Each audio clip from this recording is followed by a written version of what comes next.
जब भारत में वीरों की कथा सुनाई जाएगी,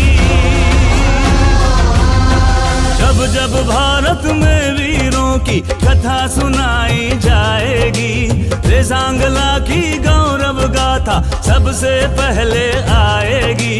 वीर अहीरों की वो गाथा आंखें नम कर जाएगी। हवा पहाड़ी बलिदानों के,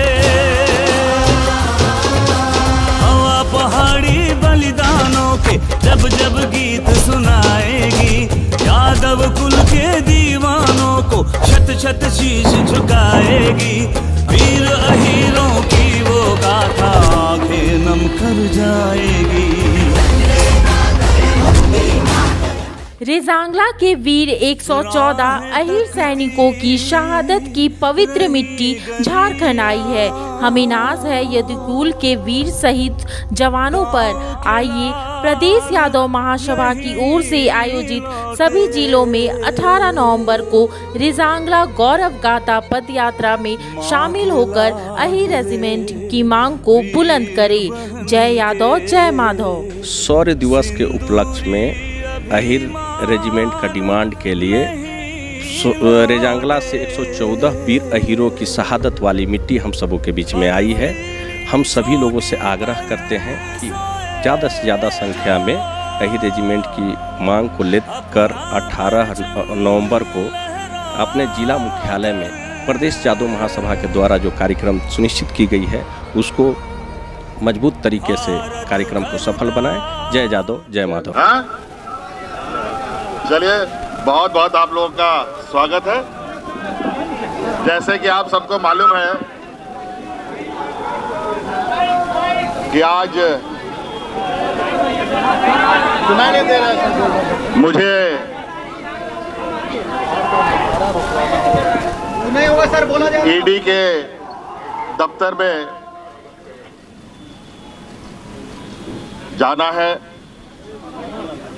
जैसे कि मुझे सम्मन दिया गया है, और उस संदर्भ में जो राज्य में इल्लीगल माइनिंग की जांच ईडी कर रही है, उस संदर्भ में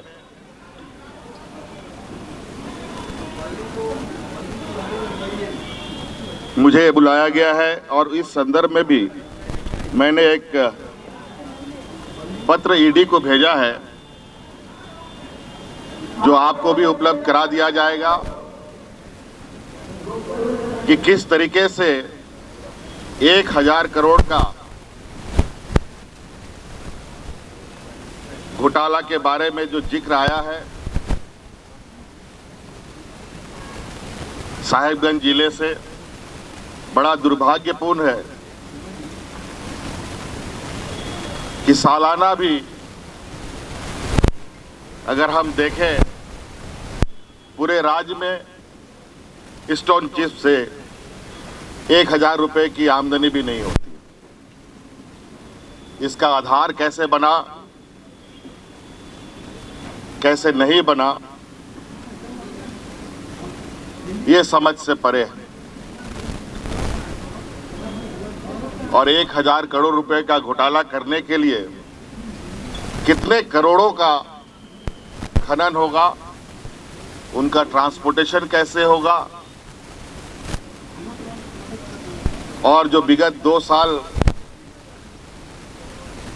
को अगर हम देखें, जब से एजेंसी जांच कर रही है, जो आरोप लगे हैं वो कहीं से संभव प्रतीत नहीं होता। मुझे लगता है कहीं ना कहीं एजेंसियों को पूरी विस्तृत जांच पड़ताल करने के उपरांत ही किसी ठोस निर्णय पे या एक ठोस आरोप लगाना चाहिए। आज मैं राज्य का मुख्यमंत्री हूं, एक संवैधानिक पद पर हूं, और जिस तरीके से सम्मन की कार्रवाई चल रही है, लगता है कि हम लोग देश छोड़ के भागने वाले लोग। और मेरे राजनीतिक इतिहास में मुझे नहीं लगता है व्यापारियों को छोड़कर कोई राजनीतिक दल देश छोड़ के भागा हो या राजनीतिक दल के नेता देश छोड़ के भागे हों। और आज कहीं ना कहीं ऐसे कार्रवाई से राज्य में एक संशय की स्थिति उत्पन्न होती है। कार्यपालिका को निरंकुश करने का एक माध्यम बन सकता है। सरकार को अस्थिर करने का भी एक षड्यंत्र कहा जा सकता है। कहा जाए कि जो हमारे विपक्ष हैं, जो सरकार बनने के बाद से ही सरकार गिराने के षड्यंत्र लगे हुए थे और ये षड्यंत्र की पनडुब्बी जो पानी में डूब करके काम कर रहा था, ऊपर आने की ताकत नहीं रख रहा था, आज उस पनडुब्बी को धीरे धीरे बाहर लाने का प्रयास किया जा रहा है। आपने देखा चुनाव आयोग महीनों पहले राज्यपाल महोदय को अपना मंतव्य दे चुका है, लेकिन राज्यपाल महोदय अभी तक उस लिफाफा को उन्होंने नहीं खोला। मुझे लगता है कि वो भी किसी समय का इंतजार कर रहे थे।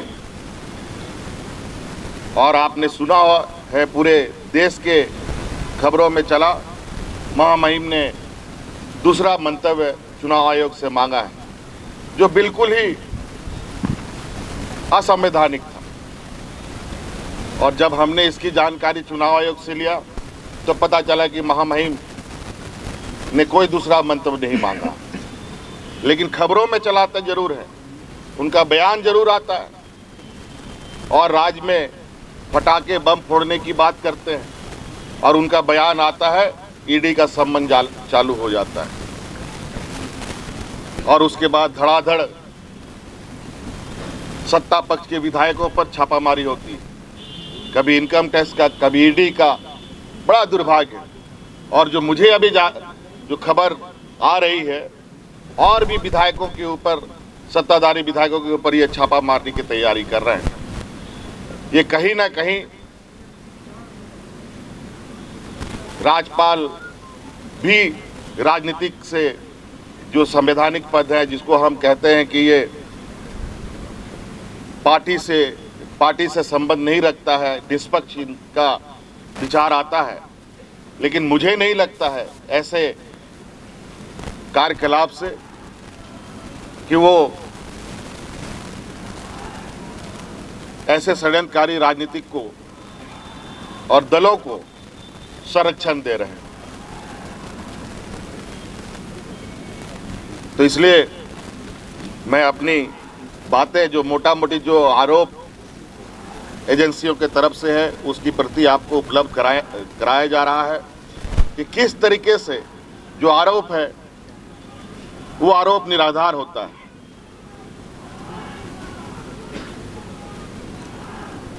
जब हमारा सरकार के कार्यकाल में रेवेन्यू की इतनी जबरदस्त बढ़ोतरी होती है, बड़े पैमाने पर कार्रवाई होता है, और जब इनकी हमारे विपक्षियों की पूर्व की सरकार थी, उस समय के आरोपों को देखें, रेवेन्यू में भी नुकसान, कार्रवाई में भी धीमी गति। जब राज्य के संसाधन को हम बढ़ा रहे हैं, राज्य के समग्र विकास की एक लंबी लकीर खींची जा रही है, आज ऐसे में कहीं ना कहीं सरकार की जो छवि है और सरकार के ऊपर जो विश्वास राज्य के जनमानस पर बढ़ा है, विपक्षियों को बिल्कुल अब ये स्पष्ट हो चुका है कि वो अब राजनीतिक हाशिए पर जा चुके हैं। तो आज मुझे लगता है इस देश का लोकतंत्र का सम्मान होना चाहिए और लोकतंत्र के अंदर जो कार्य करने वाले लोग हैं उसको भी निष्पक्ष तरीके से अपना काम करना चाहिए। और मैं बिल्कुल आश्वस्त और विश्वास के साथ कह सकता हूं, और आज मैं जा रहा हूं,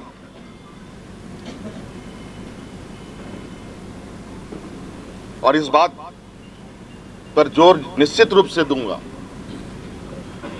कि आखिर ये कार्रवाई करने के पीछे का वजह क्या है। आज गिट्टी बालू देश का सबसे बड़ा अगर रेवेन्यू व्यवस्था है तो मैं तो कह रहा हूं आप लोगों के समक्ष कि गिट्टी बालू जो पत्थर चिप्स है, बालू है, इसको मेजर मिनरल में भारत सरकार शामिल कर ले और जो कोयला लोहा है वो राज्य सरकार के माइनर मिनरल में शामिल कर दे। मैं आश्चर्यचकित हूं कि इतने बड़े आरोप इतने हल्के में ये कैसे मुख्यमंत्री के ऊपर लगाया जा सकता है। धन्यवाद। जोहार।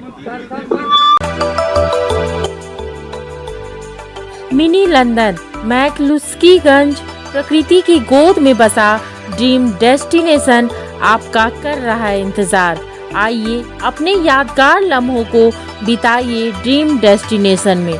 राजधानी रांची से महज 50 किलोमीटर दूर आपका अपना ड्रीम डेस्टिनेशन।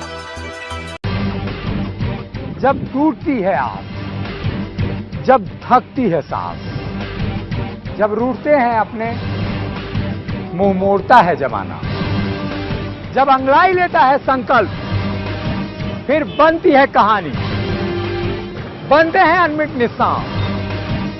देखिए मेरे साथ संघर्ष की दास्तां।